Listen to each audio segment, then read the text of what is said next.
Assalamualaikum warahmatullahi wabarakatuh. Let me to introduce myself. My name is Hanggrai Diflas. I'm from class C. Now,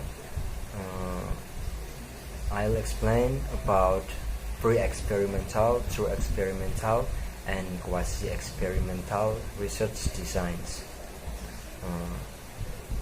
Pre-experimental designs or passive observation survey research. There are 3 points. First, one short case study. Number 2, one group with test post-test design. And the last, static group comparison or post-test only non-equivalent group. And then through experimental designs or randomized experimental designs. There are 3 points. First, pre-test, post-test control group. And number 2, post-test only control group. And the last, Solomon for group design. And then quasi-experimental designs. There are 4 points. The first, simple time series experiment design. Number 2, multiple time series design. Number 3, non-equivalent control group design. And the last, participant observation or field study ethnography.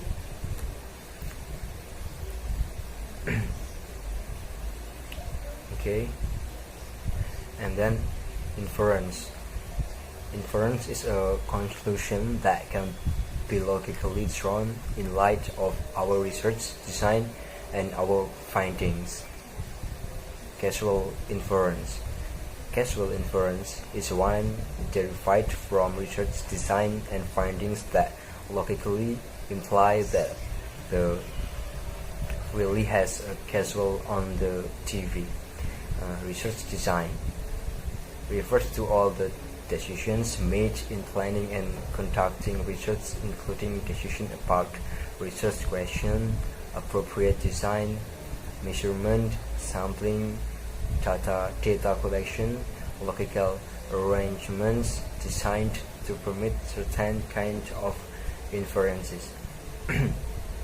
Validity refers to the extent to which an empirical measure adequately measures the real meaning of concept under consideration, and then the extent to which a test measures what it claims to measure. A measurement or operationalization accurately captures the construct operation, assessment or measures gender, male or female, self-report, property, annual income, payroll slips, self-report. External validity refers to the extent to which we can generalize the findings of study to setting and populations beyond the study conditions can be addressed through randomization. And then internal validity refers to the confidence we have that the results of a study accurately depict whether one variable is or is not a clause of another. It's a degree of confidence which we can claim causality. Threats to internal validity. History. Anything that happens in between pre-test and post-test or more external can influence the outcomes. Researcher collects cross-cells data before and after 50% of cells during the cell recant occurs, and results of study may be affected because of the recant, not the cell. Maturation. Change in individual over time causes a gradual change or more internal subject become tired after completing a training session and their response on the post-test are affected. Selection bias. The groups being compared must truly be comparable. How are the participants selected? How is volunteering for study? Mortality, dropouts, loss of participants, loss of subject from comparison group could greatly affect the comparison because of unique characteristics of two subjects. Testing. Participants become familiar with items or pre and post. Instrumentation. Differences in the calibration of the measuring instrument. And then statistical regression.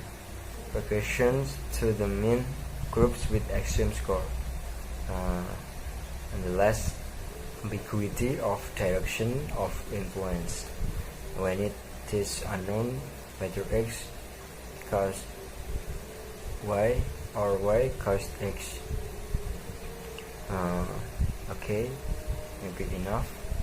I'm sorry if any mistake from me. Thank you. Wassalamualaikum warahmatullahi wabarakatuh.